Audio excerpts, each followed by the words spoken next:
Please take your seats. We're about to start. Thank you. Welcome, welcome. It's a pleasure to be here. Yes, indeed. Good evening. We are very pleased to welcome you here in the Vienna School of International Studies for the first event in a series of conversations on reimagining freedom of expression in post-digital societies. The event series aims to bring together future diplomats, academics, policymakers, cultural actors, and activists and researchers to discuss the current transformation of freedom of expression and the challenges and opportunities this might bring. 20 years ago, in 2005, the international community adopted the UNESCO Convention on the Protection and Promotion of the Diversity of Cultural Expression, often referred to as the Magna Carta of Cultural Policy. The convention states that freedom of expression, information, transparency, and communication are the prerequisites for creativity and distributing diverse forms of cultural expression. So for those of you who can remember, 2005 was the year when Apple started podcasts with iTunes, when Rupert Murdoch bought MySpace, when Google Maps was introduced, as well as the platform YouTube. And then the student directory Facebook was 1 year old. Well, what has happened ever since to freedom of expression, we wonder. So today, however, is not so much about reflecting on the past as we find ourselves in a very interesting present. And I'm glad we have this shared room together to discuss. My name is Anke Schad-Spindler. I am the director of EDUCULT. We are a research and consultancy institute in the Museumsquartier here in Vienna. And I'm one of the co-organizers of this series of events, together with my colleagues, Clara Kostal of the Austrian Commission for UNESCO, and you might well know, Giulia D'Apelillo, one of the professors here at the DA. To save the date, we have a second event on the 2nd of June this year, and a third event in October. One about youth culture and freedom of expression, and the third one about AI and the role AI brings in the transformation of freedom of expression. So for today, I wish us everyone fruitful debates, and I hand over to Clara. Thank you, Anke, for this introduction. As I've been introduced, my name is Clara Kostal, and I'll be the moderator for today, and I'm pleased to see all of you. So to give you a quick introduction of how we'll structure our evening, first we'll have an input by Giulia D'Apelillo for about 15 to 20 minutes, followed by input by Dessy. Also in 15 minutes, and then we'll open the discussion first among the panel and then for the audience. So if you have comprehension questions after the inputs, please feel free to ask them, but the more detailed questions on content, we'll have time after both inputs. So I'm happy to introduce Professor Giulia D'Apelillo. She is to my left and head of research, the research area Cultural Studies at the Diplomatische Akademie Wien, Vienna School of International Studies. Before joining this house, she was a senior lecturer for cultural studies at the Department of Roman Studies of the University of Heidelberg. She graduated from the University of Roma Tre and obtained her PhD and her habilitation from the University of Heidelberg. So, your talk will explore the historical and cultural roots of both the term cancel culture and the practice of cancelling. And now, without further ado, please. Oh, so I thought you would introduce Dessy. I will. Oh, for later. Okay. Hello, everybody, and welcome also from my side.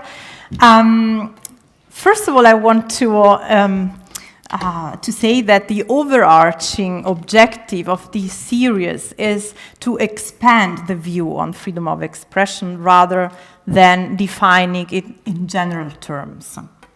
So my contribution today to reimagining freedom of expression focuses on political debates and conflicts concerning freedom of expression and in particular freedom of speech.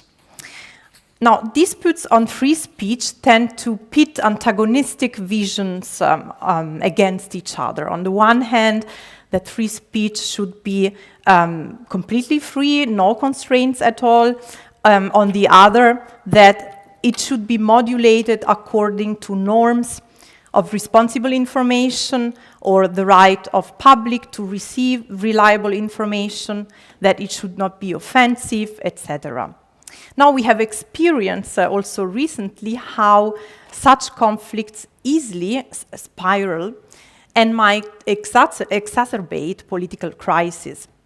Now, in order to combat this polarization, it is necessary to understand where it comes from. And therefore, the first part of my talk is dedicated to mapping the historical development of what is called the economy of attention and the origins of celebrity culture. The second part of the talk is dedicated to how societies have become post-digital. And I want to point to cancel culture as an example of how a digital practice, such as that of cancelling, has expanded beyond the strictly digital realm to become a generic component of political discourse with a polarizing effect. So post-digital, the post, has not a temporal but a qualitative meaning. It emphasizes that digitalization has dramatically changed the way we communicate as society, both online and offline. The logics of digitalization and datification, including the commercialization of data enacted by algorithms, have a significant impact on our perception of what is important, what is of public interest, and who we are as society and as individuals and community. And here is the link to the focus of today's event, which is memory and identity. All in all, my contribution aims to underscore the transformation of the very concept of public from 18th, 19th centuries to the present day, highlighting how the public is being reimagined, among other factors, also through disputes concerning free speech and cancel culture. And also as public space mirrors a community and the power relations that characterize it, my talk aims to recenter an open concept of community and the value of dissent as a fundamental means to oppose hate speech, disinformation, and the polarization of societies. But now, let's have a look at the historical development of the economy of attention and of celebrity culture. Now, in the 18th and 19th century, politics and culture had begun to shift from the courts into the emerging public sphere, in a very broad sense. So the public space of the city becomes theater of public communication. We see the construction of big theaters, big avenues, also here in Vienna. The marketization of culture begins and the public gains power and visibility as to celebrities. For example, actors or singers who are capable to attract the interest and to match the taste of the public. So books and publications also aim at a general readership, and private investors intervene in this process. The private becomes politicized and commercialized. For example, gossip fills the pages of newspapers. The private lives of celebrities become topics of conversation and serve to negotiate in public the limits and the acceptability of behavior. So what is considered normal? New media genres spread. Newspapers and gazettes write about scandals. For example, the scandals of the castrated singers, who became a very interesting topic of discussion transnationally about whether castration was to be considered a barbaric practice or should have been abolished by law. Now, the interest for the private has a social and a political function. And this happens in the period in which the bourgeoisie expands as an hegemonic class, raises as an hegemonic class. To secure its hegemony, which was not guaranteed by birth, as in the case of the aristocracy, for example, the bourgeoisie needs new norms. Therefore, the societies of the 18th and 19th century, at least in Europe, invest in creating new norms and new standards for the legal system, but also for the language. This is the period in which dictionaries spread, grammars, academies, and behavior, also etiquette books. An entire entertainment and mass communication industry depends on the taste, the judgment, and the attention of the public. So this attention acquires economic value, whereas the loss of public support means a loss of economic and political power for the famous person. Now, international crises can interfere with success in ways not always controllable by the famous person. An early case of boycott is that, for example, told by Antoine Lilti in a book on the invention of celebrity about the French actor François-Joseph Talma, who was a transnational figure, and he incurred in a lot of problems during the conflict between France and England. And in the period after the Restoration, he was accused to be anti-patriotic for having expressed appreciation for the English theater. So we know these cases also from the contemporary, from today. But this is the time in which this starts. And the 18th century is also the period in which freedom of opinion becomes a fundamental right, with the Declaration of Rights of Man and of the Citizen in 1789. However, Article 11 of the Declaration balances rights and obligations. It reads, "The free manifestation of thoughts and opinions is one of man's most precious rights. Every citizen may therefore speak, write, and print freely, except to answer for the abuse of this freedom in cases determined by law." So it was from the beginning clear that one must take responsibility for what they say or write. The individual freedom is granted, but is also limited by norms and standards. And these standards are not just legal, but they are also social standards, standards of behavior. Now, in this period, there is also another understanding. It starts to develop another understanding, an absolutist understanding of freedom of speech. And it's an interesting story, which I don't have the time to tell you, but a book has just appeared just 1 week ago by the historian Farah Daboivala, entitled "What is Free Speech? The Real History of a Dangerous Idea." And among other stories, he tells the story of two English journalists, John Trenchard and Thomas Gordon, who in 1721 wanted to justify a number of illegal and corrupt practices based on the assertion that freedom of expression should come before all other laws. And this principle was taken up by the colonists of North America, who in 1791 formulated this it as the First Amendment in the Constitution. And here we see another story of freedom of expression.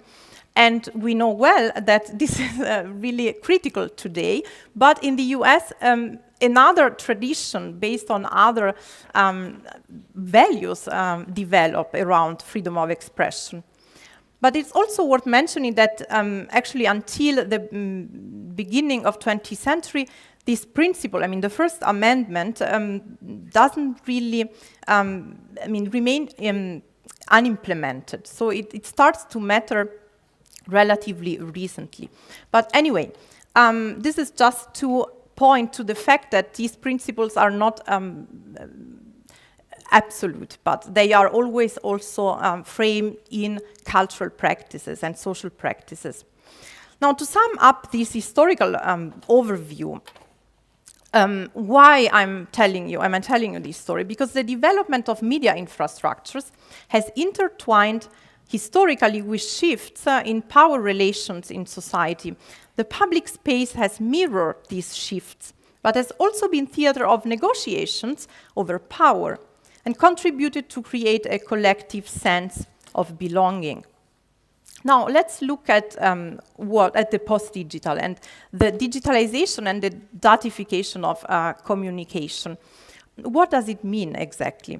So it means that communication flows not only transfer messages, but that they produce data, and this data produce economic value for the platforms, even if the users don't notice that, and I think they are using these platforms for free. Now, since the attention of the users produces economic value for the platforms, information and disinformation are strategically channeled to target individual interests and the tastes of what is in fact a consumer audience, rather than an heterogeneous public. And this impacts also on the styles of communication. For example, the fact that political messages tend to address the individual or a specific audience rather than an heterogeneous community. So this is not to say that the public sphere before the digitalization was a heaven of inclusivity. We know well that women, for example, have remained widely excluded from the public for long. But also digitalization has allowed a more direct participation of segments of societies, but it has produced a multiplication and a fragmentation of publics. That is, the visibility of different contents and perspectives depends on algorithm. And algorithms intervene not just in filtering, but also in polarizing positions and spreading verbal violence in public for profit, which contributes to a social and political climate of culture wars.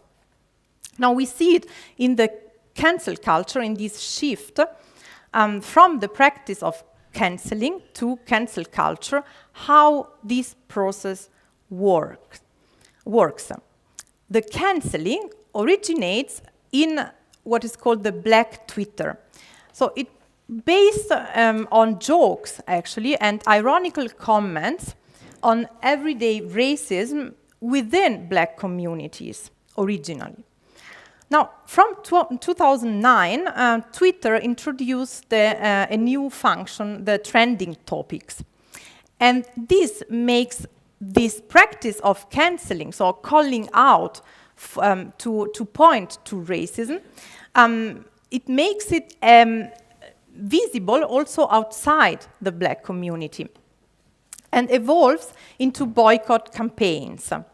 Now, we see also that these campaigns originally targeted media products, which were considered to be racist. But then, with the spread of the Me Too movement, the critique becomes more personal and targets individuals. And this practice also expands from the entertainment industry to international politics. For example, in cancel campaigns such as Cancel Russia, to boycott Russian products and Russian artists after the Russian invasion of Ukraine. So this expansion is not only quantitative, it is also qualitative, and that's what this term post-digital implies. But now cancel culture has become a floating signifier used to refer to very different kinds of critique, also sometimes from opposite standpoints, from boycotting products to toppling statues to canceling public events for reasons of political correctness.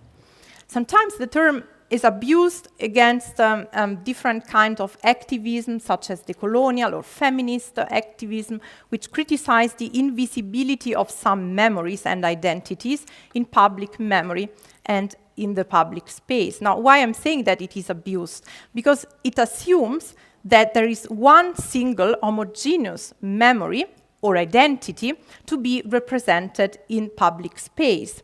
And also because this movement do not cancel, actually. They want to raise awareness. So they want to actually make something more visible rather than canceling. Free speech is often claimed in this context to oppose political correctness and legitimize any speech, even if it's discriminatory, even if it's false.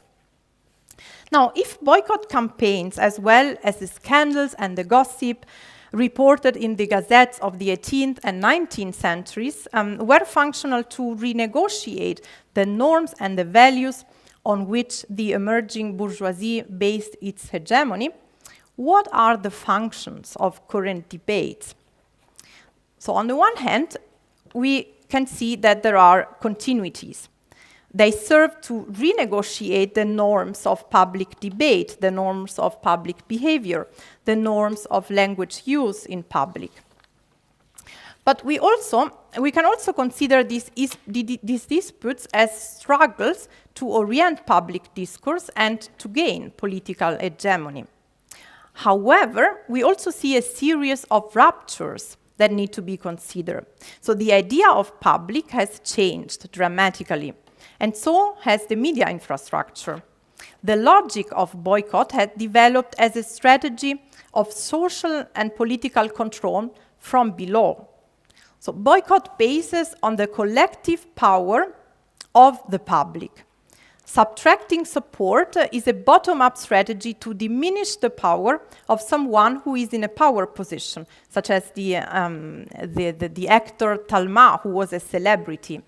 And also freedom of opinion developed as a means to contrast censorship from below. So censorship is a top-down measure, and boycott developed as a form of resistance toward the power of the state.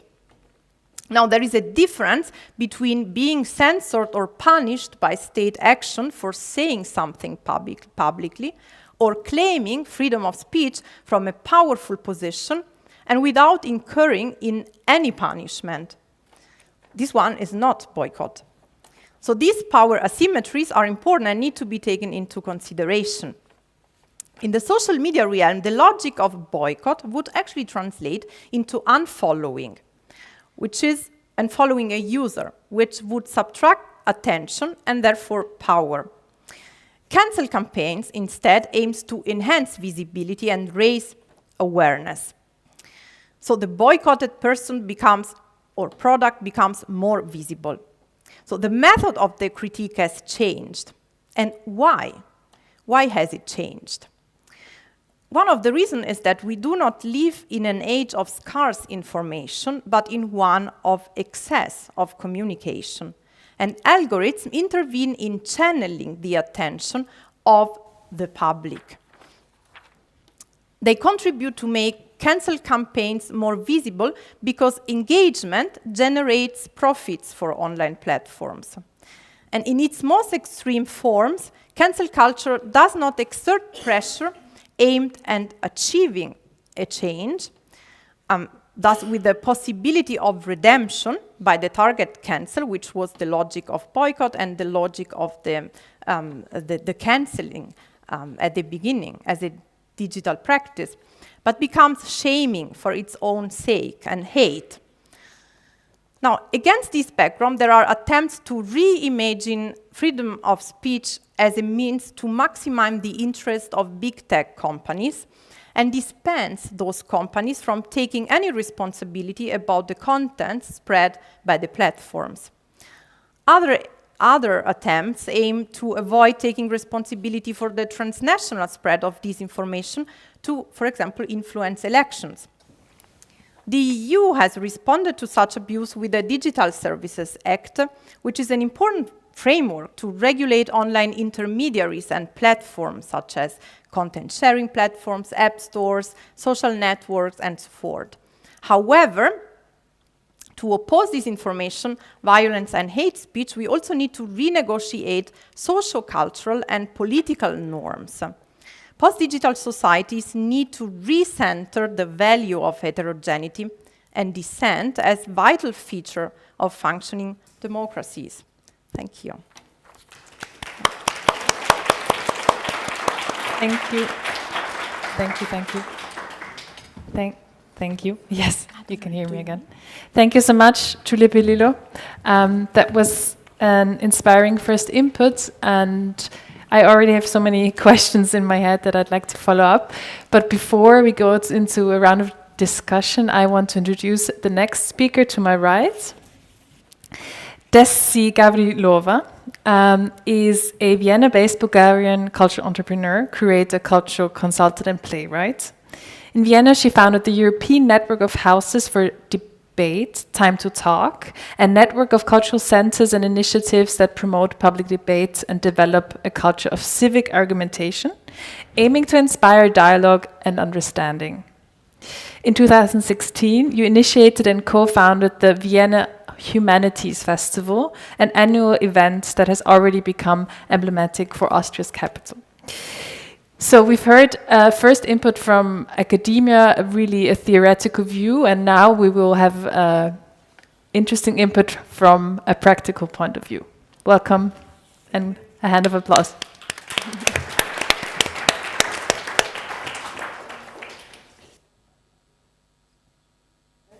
Is it working now? Yes. Sorry, it's a little bit complicated today with me, but yeah. Thank you. It was very nice to see you all today. I'm for the first time here speaking, so it's a premiere. Thank you for your very good and interesting theoretical overview. I really have just a few points that I hope will trigger a debate, and for me the most interesting is the discussion that will follow after then. But when we're talking about free speech, I wanted just to come back to the basics. Why is free speech important at all? And for me the answer is very clear, because the freedom of speech and the free deliberation is the core of democracies.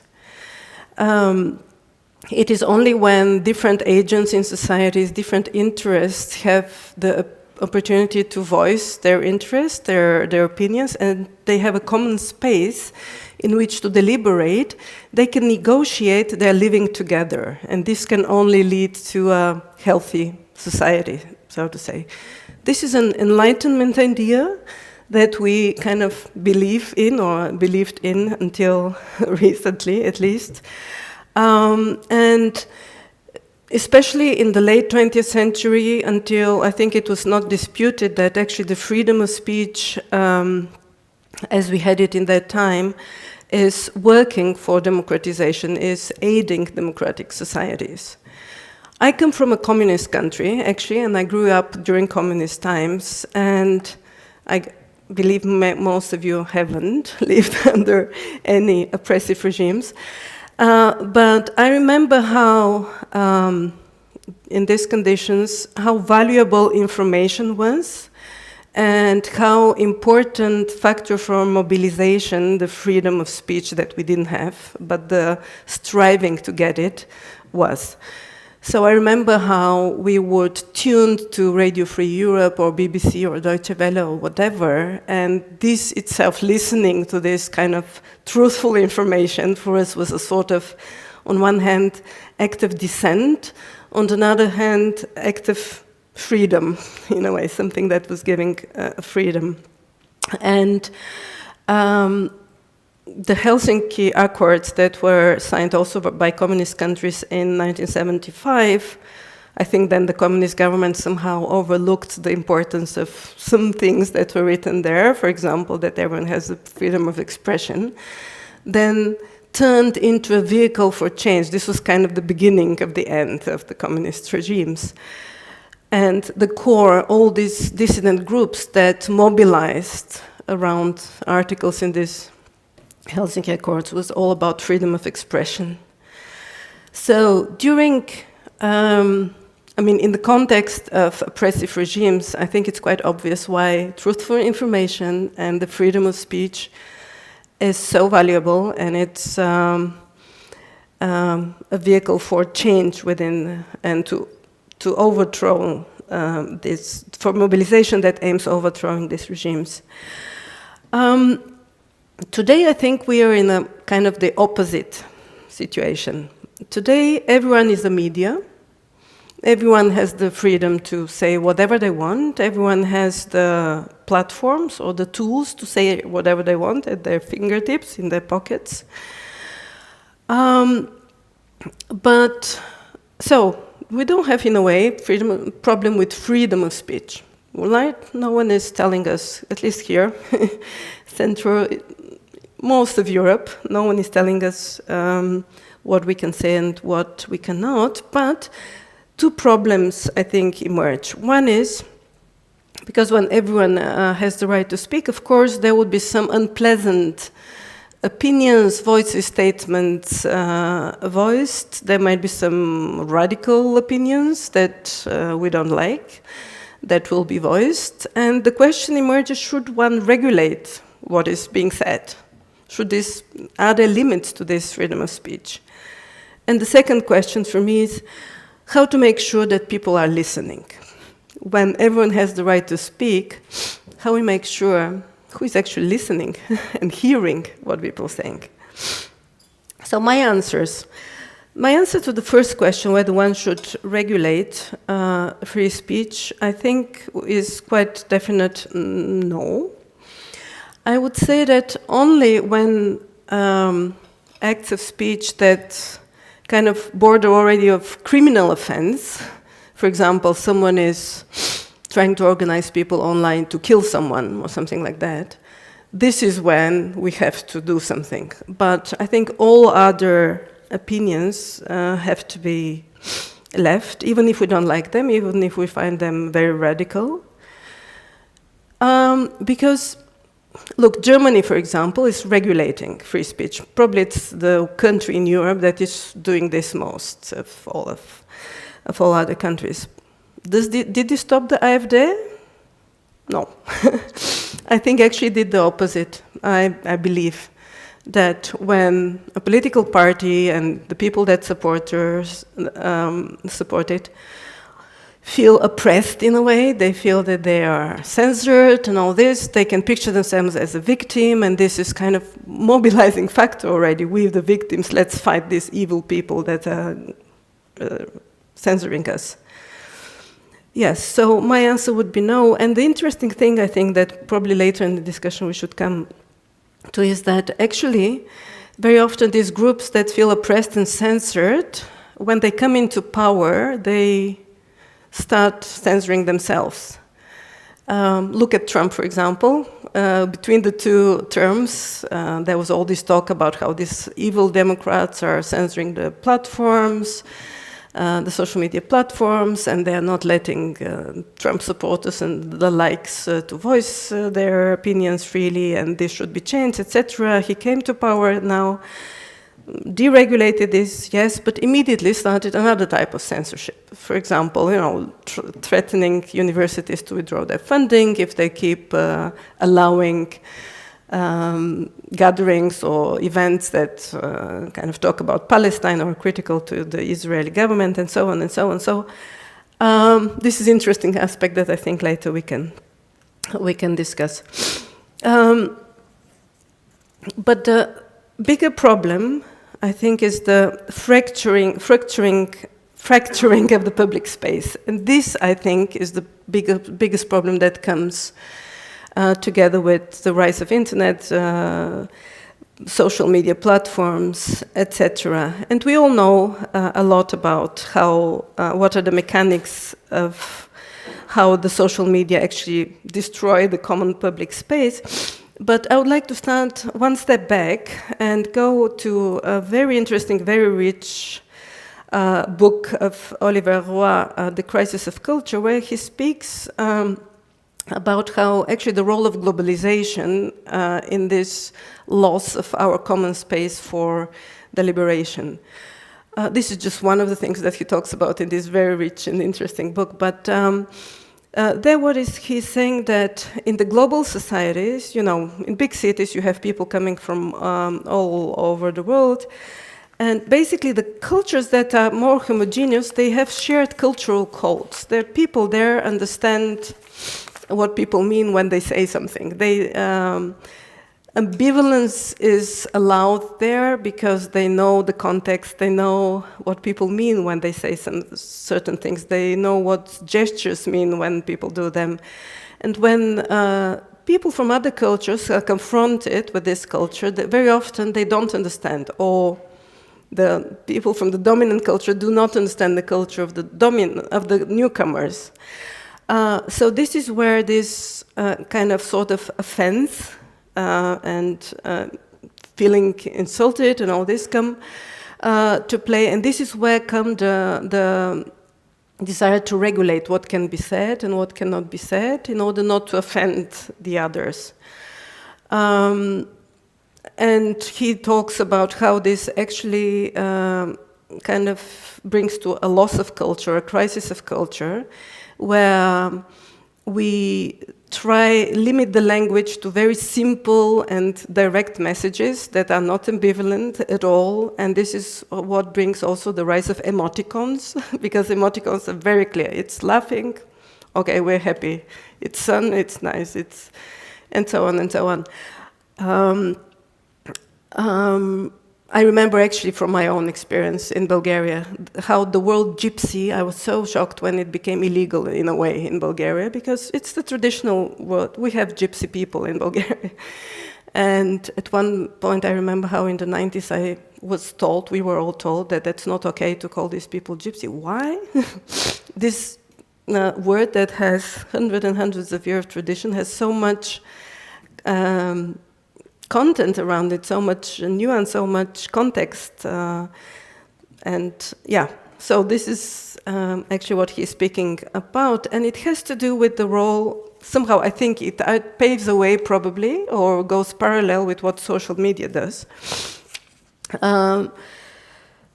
Because at the beginning, in the 90s, social media was also seen as pro-democracy agent. Like it was seen as something that brings voice to oppressed group or to isolated individuals and so on and so forth. But, and you remember in 2011, for example, probably with Arab Spring, how Twitter or Facebook was then, or what were then the social media were like the pro-democracy vehicles that kind of on their wings the Arab Spring came. But then what happened was that in 2016 the social platforms changed their algorithms and started prioritizing not the seeking of the truth but the number of clicks. And this is how these echo chambers that we all know about came about, and people started looking more not for learning on social media about things that they don't know, but for the confirmation of what they already know, and for like, yes, you're right, yes, we think the same, yes. So basically, in a way, the public space for deliberation fell apart into groups that are very happy to be amongst each other, not challenge each other's views. And there are several problems with that. One also for me is that in this context everyone is very happy to voice their opinions on events that happen in the other end of the world without knowing much actually about them. And there is this total hysteria all the time about things that people cannot change, which takes a lot of energy, a lot of time as well, and distracts the attention of people from things that they can actually do in their environment, in their society, in their community, in order to help better the life there. I think this is one side effect that is not very often spoken about. And the other problem with all the digital developments, the newest one, I think, is the problem, or the set of problems that come with artificial intelligence, and this is that it will become, I think, it's already becoming impossible to distinguish, first of all, whether you talk to the machine or to a person, whether you are just exchanging views with some individual who wants to share them with you, or you're being a subject of manipulation. Also, there's already so many AI-generated videos that look like documentaries from National Geographic, only the animals there do not exist. But if children grew up with this sort of images, I think very soon we'll live in societies where they can believe very soon that the Earth is flat. Of course, they've seen it on video, you know, it's there, they've shown it, it's documentary. So I think it will become very soon impossible for an individual to filter the reliable information from disinformation, from fake news, from fakes. So, what to do is the question. And I have two more intuitions rather than answers, and I hope we'll have a discussion afterwards. But I believe that we'll have, or very soon, the desire somehow to turn back, shut off all this crap, I was going to say, from social media, and go back to quality journalism and, you know, buy, subscribe, you know, for the newspapers or journals or whatever, where journalists who are trained for that to filter the information work and actually are doing this work for you. And somehow my prediction is that value the importance of the good traditional quality media should be rising. Maybe it's wishful thinking, but I have the feeling it is. And here it's interesting because there's all these talks, and it is true that in recent years they have lost readership, they have lost trust as well in the media. But there was one interesting study by Timothy Snyder some years ago showing that actually where in the US there are some states or regions where there is local media, local, of the city, of the town, of the village, whatever, people have more trust in the media in general. And why? Because they can verify actually what is written in this local media, because they write about things that happen on the next street or something like this. So I think all this professional media from the local level to the big influential media, their importance will rise, or it will be good for our society if we turn more to them to seek for this information and somehow not try to do the filtering truth from fake for ourselves. And the other thing, also I think that the in-person format of discussions like this one here or any others will also grow in importance.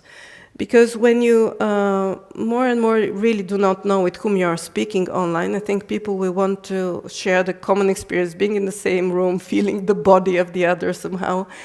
And I think that this is something that also will rise in importance. And I hope it's not a wishful thinking, and I hope we can discuss this further.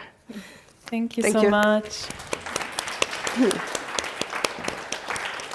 Thank you. Can you hear me?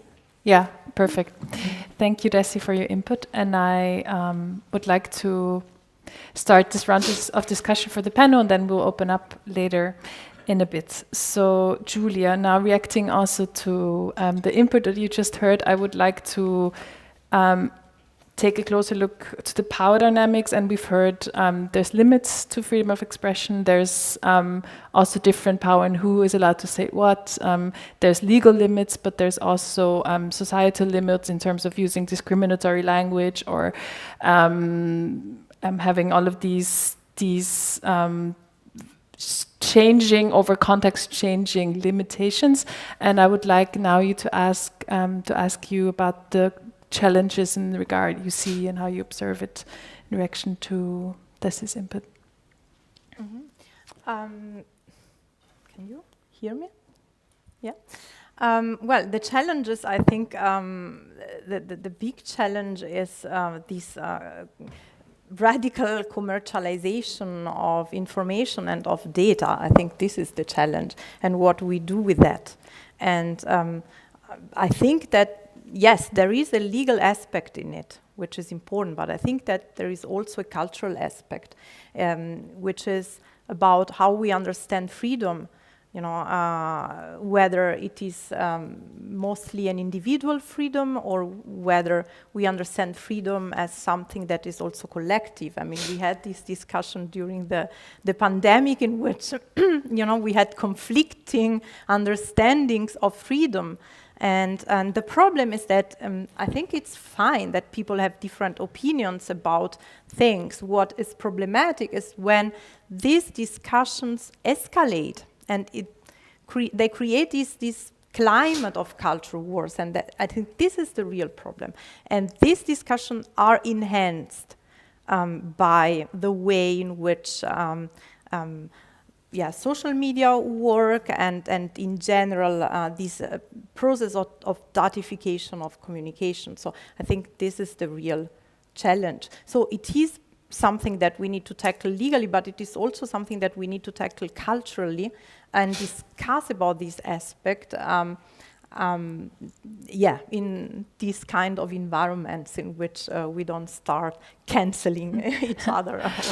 And a follow-up question, because not all actors within a society have the same platforms or the same power. How do you differentiate between a private discussion on which is public on the social medias, or a university for this, or a theater? Who has what responsibility? We've heard also responsibility in your input and in relation to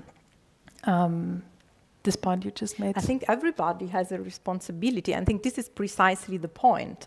I think that this mentality that it's always the consumer who has the right to decide, I think this is not really what we should understand with the idea of freedom. It's not the freedom to consume something. It's I think that precisely bringing these discussions in many sides, as many as possible in societies, be it in the art, be it in the schools, in the university. And by the way, we also see that the same actors who concentrate power in things like media platforms are the same ones who try to limit the freedom of the universities, because the university are structurally the place in which different opinions get discussed. The university is the place where you can practice and learn critique. And this is not a coincidence. So I think that it is clear that there are, of course, economic interests and political interests. I think it is still a competition in terms of hegemony and who gains this hegemony. Thank you. To you, Dessy, you've been organizing public debates and events, and you've been hosting them. How does this unfold in practice? How do the spaces look like? Could you describe that for us? Time to Talk is a network that started in 2015, and members are centers for debate from all over Europe. And we were having yearly meetings of these centers. And it was very interesting that at every meeting, somehow two groups naturally were forming. One of the centers that subscribe to the view that actually you should bring together opposing views and you should actively invite those you disagree with in order to create a space for deliberation where really you're ready to listen to the argument of the other and really try to understand, where you are, where you're open enough for your opinion to be changed as a result of this discussion. And for me, I am one of those that subscribe for this view. For me, this is a very important part of what a Center for Debate can do, exactly nurturing this culture of open-minded discussion without prejudice. And the other part was centers who were saying, no, we are left-wing and we shouldn't invite any of those Nazis on our platforms. And, no, never. So, this was something that was, for me, very, very, very important. Otherwise, I can tell you lots of stories of series of debates that I have organized back in Bulgaria, also with the ultra-right, and it was very interesting actually to bring them into a center, which my center there was called the Red House, is a very liberal, kind of leftist one. But it was very interesting series. But back to something that you mentioned, the university and the intrinsic kind of characteristic of being a space for freedom of speech. This is, of course, absolutely so, and I think they have a very important role in that universities. But I think that in recent years, there was an erosion of this. At least there were many long series of events, many of them public speeches that have been prohibited to take place at universities, or public talks. Some of them, absolutely inexplicable for me. For example, I remember the daughter of Navalny was cancelled from, I don't remember, was it Penn University? Some university in the US, simply because she was Russian. Never mind that her father was killed while fighting Putin and all this. So I think that universities, unfortunately, allowed themselves to forget a little bit, or kind of to amend this understanding that they are the place for freedom of discussion, and this is troublesome, I think. And can I ask you, in terms of the power dynamics and who gets the voice to speak, because there's not only freedom of expression, not only as a negative right of my freedom ends where your starts, but in terms of, an actor needs a certain support, certain material rights in order to speak. How do this positive understanding of freedom, how does this take an effect in your work or in your thoughts? I think that every public institution that is organizing, staging, enabling public discussions has this responsibility actually to bring in the voices from the whole ideological spectrum, and not to cancel anyone, but rather to actively even invite the other side, because I think these centers have a very special role to play, really in nurturing this culture of deliberation that is the core for democratic societies. And unfortunately, I see very little of this everywhere. Very rarely this is the case, and for me, this is quite inexplicable. There is this self-censorship. It is, I don't know, is it self-censorship? Is it groupthink? Is it the fear that if you do that, you'll be kind of outcasted by your group and seen as the enemy already? Or something like that. Many reasons, but for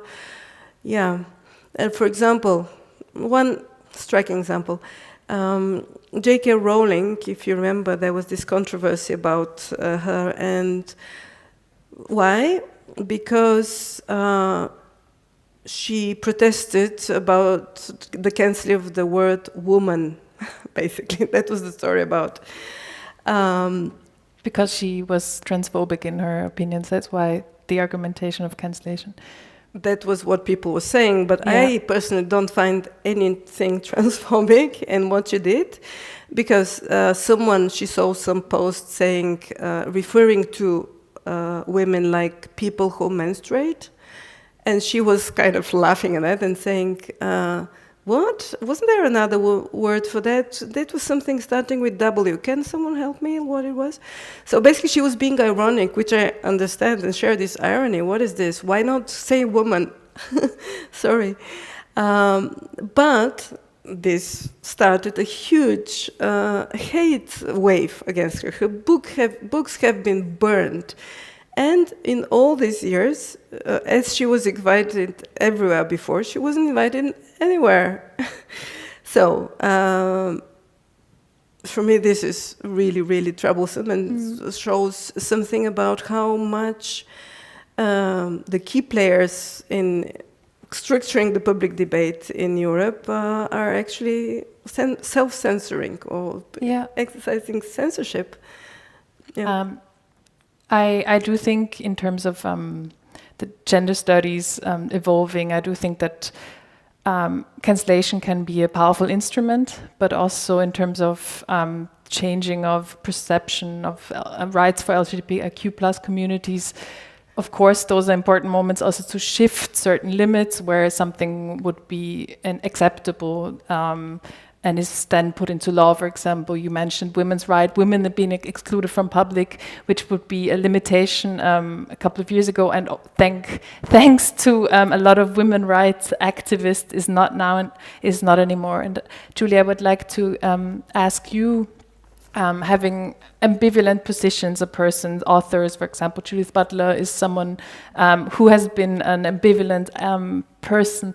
Where do you see maybe the potential of inviting someone who has an ambivalent position, and where do you also maybe see a benefit in cancelling someone, if there is? No, I find it very difficult to give an universal answer.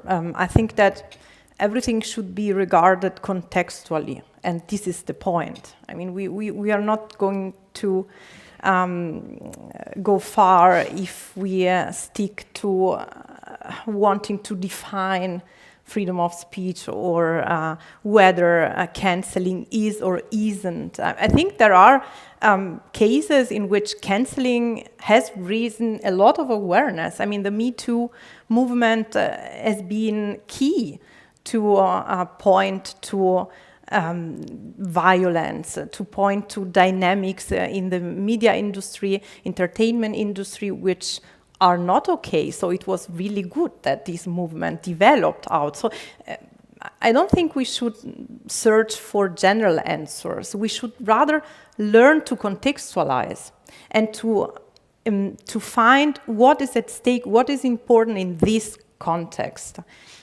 what is more appropriate. But even that, we will not arrive probably to a solution that fits everybody's taste or everybody's understanding. So again, it's a matter of negotiation. I think we should also be more sensitive maybe for these processes of negotiation, that it's not that if someone has a different opinion, this is not going to kill me. But yes, on the other hand, I do recognize that if someone expresses themselves in violent ways, or I mean, that they should take responsibility for that. So I think that there must be rules, there must be a regulation that that makes sure that someone takes responsibility. I cannot start offending you tonight in public and then, you know, leaving you without any way to respond. Yeah, thank you so much. Anke, I would also like to invite, if you want to, before opening up to the audience, if you want to share your thoughts on our discussion so far from... Well, I'd be really curious to hear from the audience, because I think it's also an international audience, and I'd be curious to hear different perspectives, because oftentimes we don't get this diverse space with various perspectives. So yeah, I'd really like to hear from the audience. So you've had the key word. So I first like to invite the students from the Diplomatic Academy who already gave a short message that they will take the floor first. So please raise your hands and the mic will come to you, and then we'll hear your voice, which is lovely. I would suggest that we take up the question and then we'll answer after your question. So I'll note them down also. Cool, thank you. My name is Max. I'm a student here at the Diplomatic Academy. Maybe more to the practical side of things, you mentioned that regulating free speech can backfire by enabling political actors like the AfD in Germany or MAGA supporters in the US, and that these people sort of claim victimhood and mobilize around censorship. And I just wanted to ask, is there any empirical or historical evidence that suggests a more effective approach to limiting harmful speech online? Yeah, thank you. Should we collect? Yeah, that's good. Thank you so much. Hello, my name is Sophie. I'm also a student here at the Academy. My question is maybe more related to this change of cultural and social practices that were mentioned earlier. So my question will be, do you believe the language of politics or maybe diplomacy will change with this, let's call it maybe normalization of less civic language that we've seen both with Trump, but we also, I'm from Denmark, and there was we had this case in the European Parliament where this Danish representative said, let me put this into words you might understand, fuck off, Mr. Trump. So my question is, do you believe that maybe this has created a normalization of less civic language? Thank you. Thank you. Hello, I'm Blanca. I'm also a student here at the Academy. And it's more or less my question, on the lines of what Max asked. So where do you think should we draw the line between protecting freedom of expression, preventing harm, and promoting hate speech, particularly when tech companies, as Julia has mentioned, like Meta has reintroduced previously banned slurs, like faggot, for example, under the banner of free speech? So how do we ensure marginalized communities remain protected in digital spaces without suppressing discourse? But also, how do we ensure that this freedom of expression in social media for ourselves, if these big, powerful actors are the ones in charge of their own platform guidelines? Thank you. Thank you. Is there another question? I see a hand over there.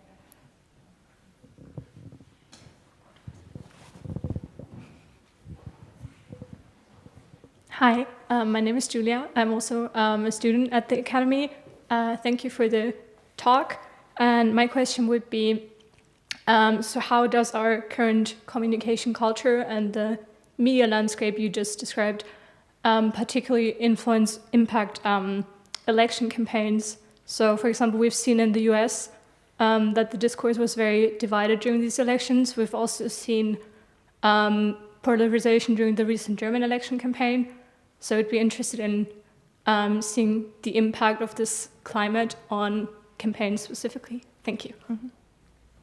Thank you so much. And there's another hand in the front. So, hi, I'm Daniel. Thank you, first of all, for your inputs. I'm actually not from the Academy. I hope that's okay. Of course. I'm coming from the AI industry, so I was very glad to hear the mentioning of algorithms and their role in this whole debate. I think in the contemporary problem that we have at the moment, algorithms are not to neglect, and how coincidentally they always coincide with the interests of multinational corporations. And I was interested to discuss how you feel we can tackle the issue of the algorithmic spread and division of opinions, and also this kind of epistemological divide where we have like blurred lines between opinions and facts. And how can we somehow ensure that the responsibility of the issue is being publicly shifted towards those multinational players, rather than always pointing to each individual? Because I think at some point, especially when you calculate in the addictive nature of these algorithms, it's hard to make single persons responsible for how they behave online. Thank you so much. I see two more questions, maybe because I'm already... my notes are quite full. Maybe we'll answer the question now and go to yours after. So, Julia, we've heard several questions on the limitations. So maybe you want to start with those questions. Let me try. I hope that I have got all the points. If not, please remind me. First of all, the language of diplomacy. Yes, I think that there is a shift. I'm actually currently working on this topic, so I don't have results that I can present in an organic manner, but I do think that there is a shift from the institutional field two other fields. And I'm calling this for now tentatively a popularization of diplomacy, which goes in different directions. One direction is this performance. So what we have seen in the Oval Office, which was basically a performance, and at the end of this performance, Donald Trump has even commented, "Oh, that was great television." So it was, from the style, from the perspective of the style, it reminded me of like reality show. Now, a day in the life of this kind of format. Also, the language in the same performance, there was this use of the language of gambling, of casino. So a realm which has been traditionally not typical of diplomatic circles, let's say. But also another kind of shift, which is a shift to a diplomacy based on the economy and economic relations, and we see it also in the multiplication of terms such as gastro-diplomacy, tourism diplomacy, celebrity diplomacy. And so there is this shift in the negotiation of international relations which is open to many fields, which doesn't mean that the diplomatic institutional diplomatic field disappears, but that the channels increase. So this is the first, my first answer. So the other question, the second one, was about the protection of data and how we make sure. Well, actually, the Digital Services Act is a measure, an instrument, a series of tools to make companies responsible for how they use their data. So I think this is a good start, and from the legal perspective and the policy perspective, I think this is a good instrument. But of course, it also implies that users maybe become more aware of what companies do with their data. And this is very hard sometimes because, when you search something, for example, on a platform, then you have always to click on how you want your data to be used, but honestly, it's hard to read everything and understand everything. So this is another problem, the transparency. The election campaigns. I think that this is an issue of media infrastructure and the possibility to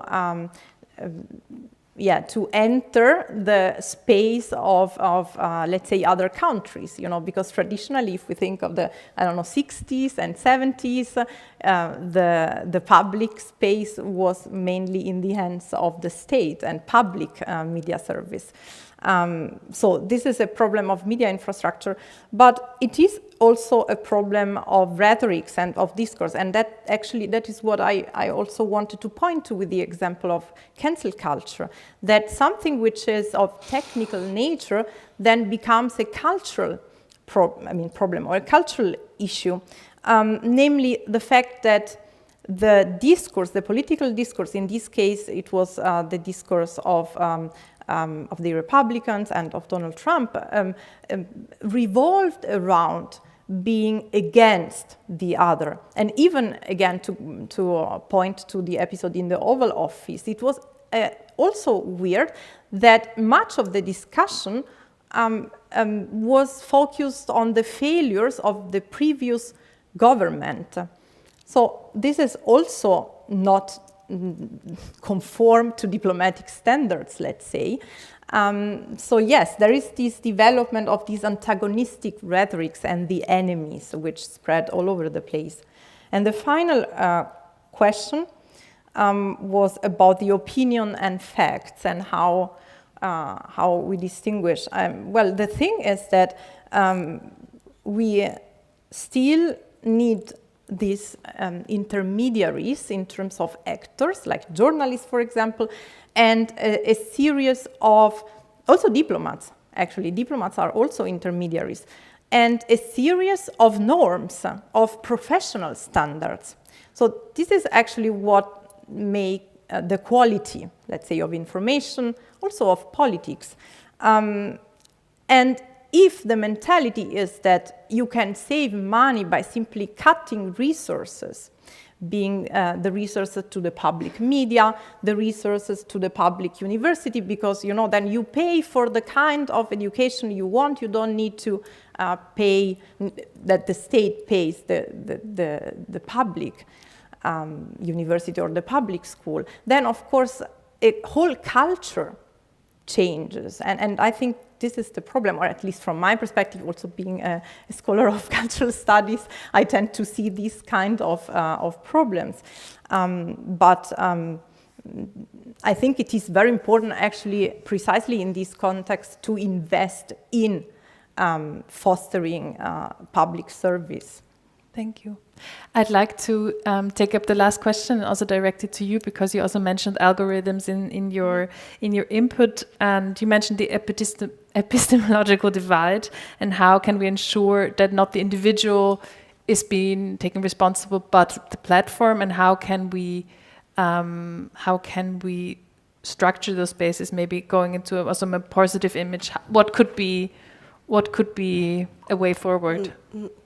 Well, I think that actually time will come, and maybe very soon, maybe it's there already, where actually the fight who is controlling the algorithms will be a key fight, political fight.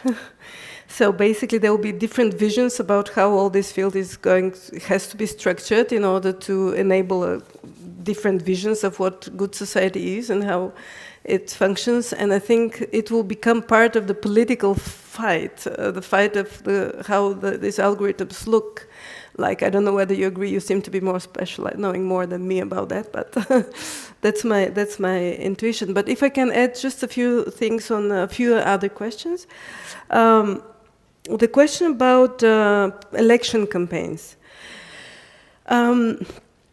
Well, there was a lot of talk about Russia intervening in the elections back in 2016 with the first Trump elections, and it must have been true that it was there, but actually Obama was the one who was the first using big data for his election, and I think we didn't have problem with that then. My point here is that these tools, the algorithms and everything that the digital sphere offers inevitably will be used for different political purposes. Yeah, we should be aware of that, and when it is used by our opponents, it's not okay to be scandalized when it is used by our opponents, and be okay when the ones we like use it. But there is one other more new development. I don't know whether you have heard, I learned it very recently, that there are already companies that are growing fake identities online in tens of thousands of huge numbers, but they're growing them for years and years. They're giving them characteristics. These fake people have their family stories, hobbies, groups that they affiliate with, and all this.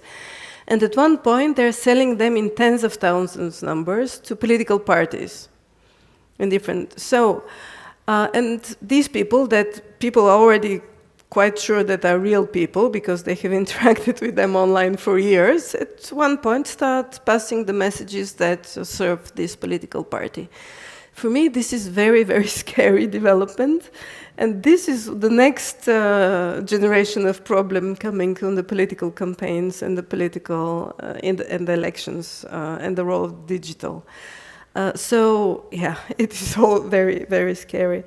Maybe a concrete question that we had in the beginning for empirical, historical evidence for the point you made of AfD being strong, even though due to regulating free speech. That was a question that was asked by Max. Well, the empirical evidence is that their percentages are rising, but however, maybe also we can offer, if you have sources or articles that are relevant, maybe we can also share them later, because I do think Yes, it's but actually interesting. your question brought me to something that you discussed before, which was about cancelling, and I strongly disagree with you that there could be a positive effect of cancelling.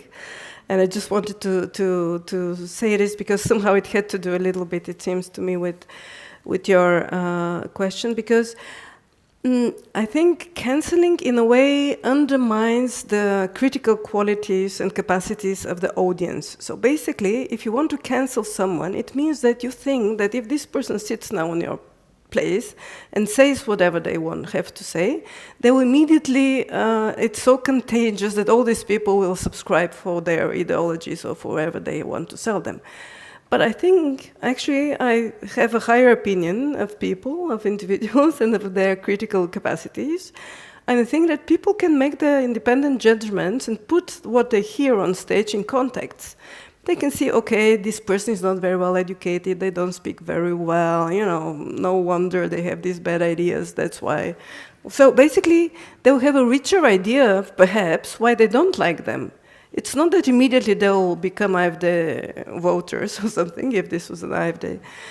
So because you also said that you think that there are examples of cancelling having positive effects, I really want to hear them, and I'm ready to argue that there are no. One we heard from Julie, for example, that it puts, for example, attention to an important movement like Me Too, which is an effect to people, artists that are violent being cancelled. And also another argument could be overstepping my boundaries as a moderator.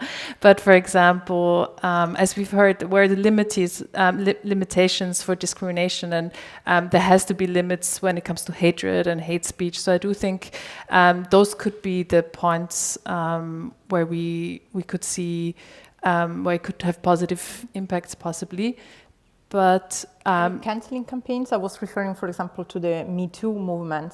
And it's not that the topic of sexual harassment or sexual abuse was something that was discussed before with the same awareness. Without this cancelling campaign, people just wouldn't know, not because they are stupid, but because they are not part of the film industry. So what can I know as someone who does not participate in the media industry? How high is the percentage of women abused? And in the moment in which there are hundreds and hundreds of actors who go public and say, okay, I was also abused, then the topic becomes of public discussion. Disagree. So really disagree. No, here, and I can say why. But anyway, the problem is that it's not about cancelling here. Here it's about raising awareness. So yes, it is but actually, very often this raising awareness through cancelling men that have been accused of abusing women goes on the expense of innocent men. There have been so many cases where innocent men have been accused and then nothing came about. I think when there is a criminal offense, and there were such cases where there were criminal offenses, rapes and so on, then of course, and it's not about cancelling, it's about sending these people to jail. No, but they can defend themselves. But, sorry? They can defend themselves. It's not that you put them to jail. I mean, there is still the law. Yeah, and I would also disagree on the numbers of... But maybe let's take the questions. I know several cases like that when people was asked to step down from public positions. One is Yasha Mung, for example. It was 2 years ago, I think. He was accused by some woman of doing I don't know what, and he was asked to step down from, I think he was in the Zeit, some board, and here and there stopped writing for them. Time passed, nothing happened. This woman didn't claim further anything. She disappeared. I mean, yeah? There's... Thank you. There's a question in the back, and the second one on the side. Two in the back. Hello, I'm Sean. I'm from Canada. I'm also a student here at the DA. Well, there's a lot of things to discuss there.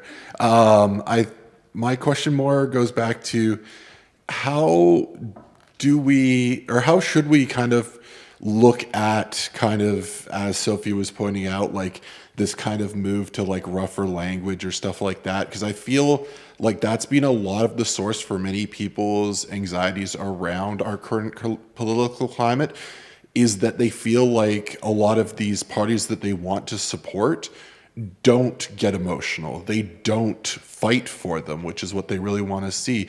And like even here, went to the local parliament not too long ago, and they were talking about how this, like, oh yeah, this old room where they used to have all these different representatives would be throwing inkwells at each other across the room. Like, it got very aggressive, it got very heated. Like, obviously there's a whole bunch of issues to go with that, but does that like aggression or that like willingness to put yourself forward and like toe the line a bit harder actually have a place in politics?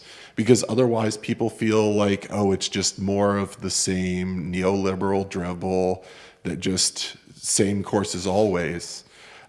Even an example in Canada was before Justin Trudeau became the Prime Minister, he got in trouble in the House for swearing at a Conservative for talking nonsense.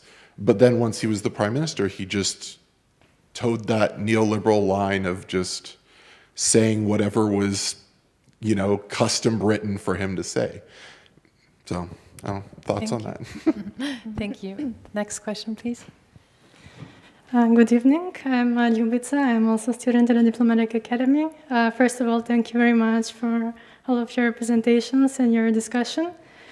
I was thinking of this question before the debate got a bit heated, but I will say it anyway. As you pointed out, the Me Too movement, of which I am a big supporter, of course, and as Professor Polillo pointed out, it did raise awareness of very critical and crucial issues, which fall under the judiciary and the legal umbrella of the things. And so I will put this out of my question, out of the perspective. So back to cancel culture as such.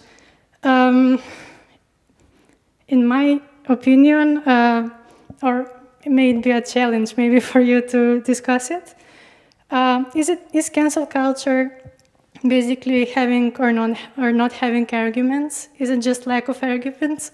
Because if something that someone says is so outrageous and so wrong, why don't we point out some arguments against it?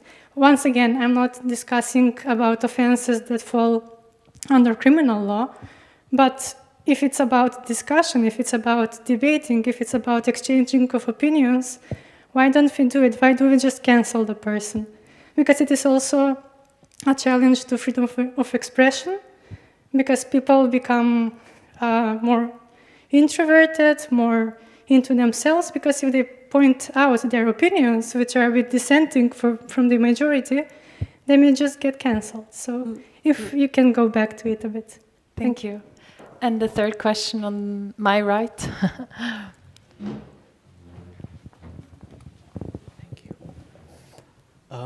Rawls lays out some ideas that seem to be the bedrock of your civilization, I must say, which are equality, egalitarianism, justice. And Steven Pinker says that we live in a time where inequality is the highest and violence historically is at the lowest.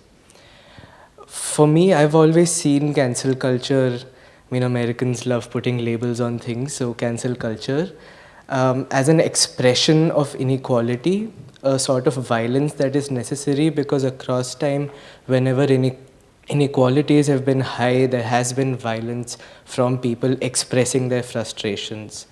And so I have a few questions which are, do you think cancel culture itself has been subverted to something that it wasn't intended to be? Because even with the Me Too movement, it's more, as Sinead O'Connor herself said, it was more about power with the sexual harassment and the abuse. It's the power that the man wielded over the woman.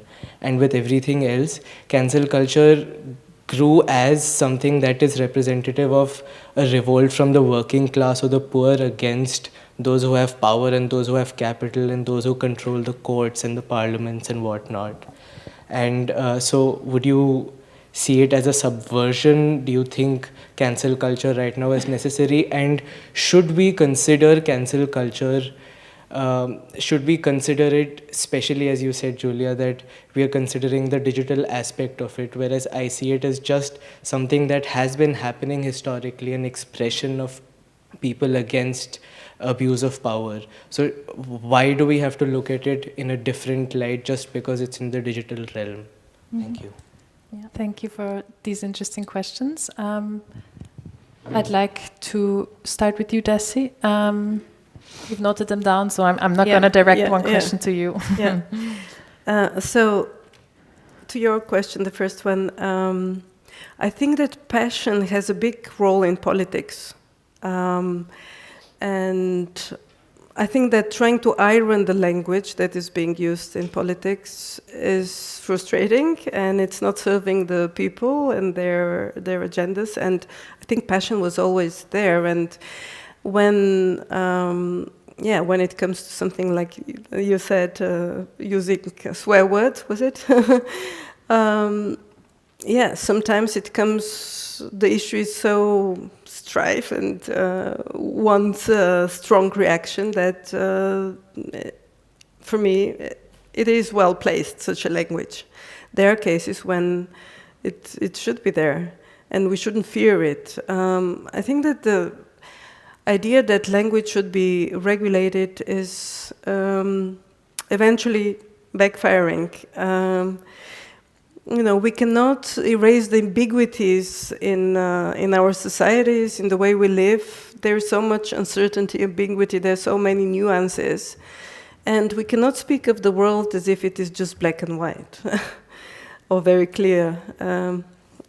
So I'm all for ambiguity, or for passion and its expression in politics. The second question, I just wrote Me Too, and now I've wrote. First, it was a statement on supporting Me Too, if I paraphrased it correctly, and then a question mostly of cancel culture being not maybe a method that is effective in the debate, more of a question. Well, I agree very much with this position that. And I think I said it already in one way or another, that actually cancelling shows either the weakness of your own weakness to come up with arguments that would beat your opponent.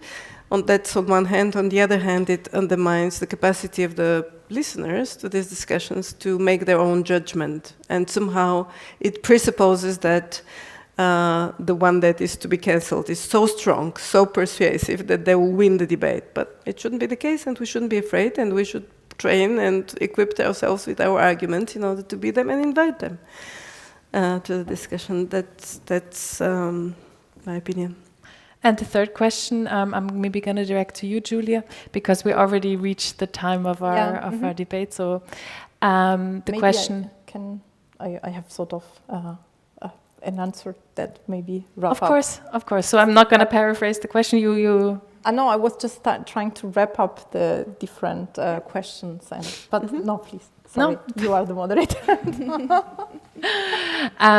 I wanted to take up this interesting point of view on how cancelling maybe as a historical phenomenon has also been before, and how it could be, or how you understand this change and identification related to also maybe it as a movement also against power, also maybe turning against that. And I'd wanted to ask you that question, or give you the question. Okay.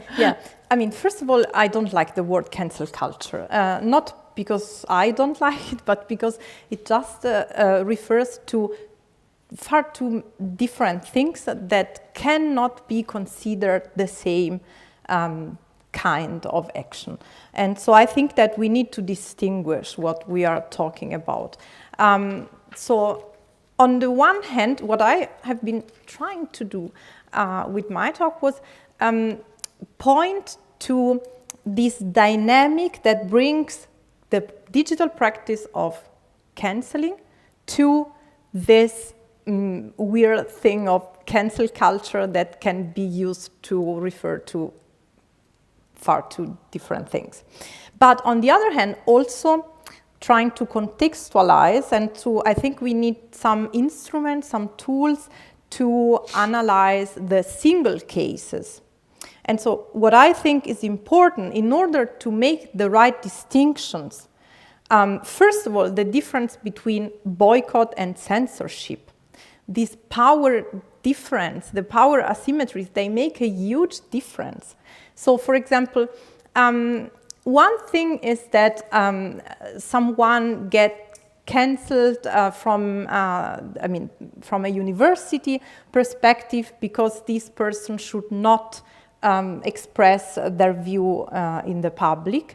And another situation is if activists, for example, paint a statue to raise awareness to the fact that in this area or in this city there is nothing that that keep memory of things such as slavery, or that there is no woman represented in the same quarter. It's a very different thing. So in this second example, there is no cancelling at all. It's more about making something that has remained invisible visible. Then we can discuss if you like it, if you don't like it, but it's just a different thing, and this makes a difference. And so the power, the power asymmetries. And what was the other point? The censorship. No, that's what I've just said. So the issue of the voice. So yes, we can say that everybody should have the right to express their opinion, but there are some persons that just have no voice in the public. And so we cannot just assume that they have a voice. So in the case of, for example, terms that for some people are perceived as discriminatory, then I don't have the right to say whether it's discriminatory or it's not, because I think so. I think the person who feels discriminated should express why, and then we can negotiate, but I still do not have the right to behave violently or in discriminatory ways. So I think this is what is at stake. But all in all, what is at stake, if we look at this process historically, I think that there are different visions of community.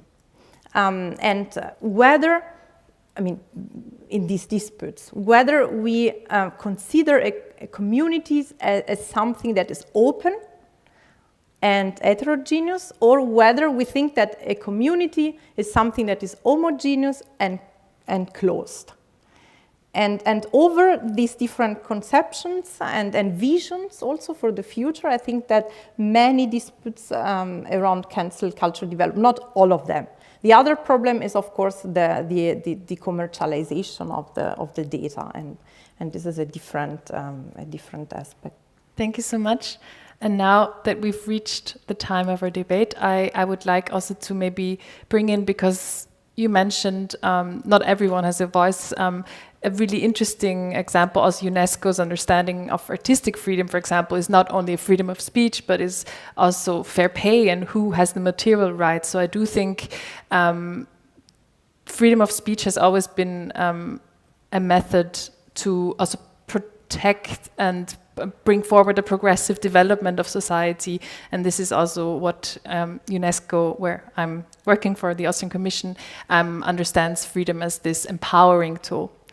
And I would like to thank my panelists and collaborator, also Anke Schulz-Spindler, Dessy, for your time, for sharing your thoughts. I would like to thank you for your patience, and maybe for also your patience with the heated debate, which has been quite inspiring. And it's, has been nice to be a moderator for tonight. And thank you also for the audience who watches the live stream, if you do. So thank you very much. And thank you to Nicole Leunig, who is helping us to stream this event, even if we cannot see her.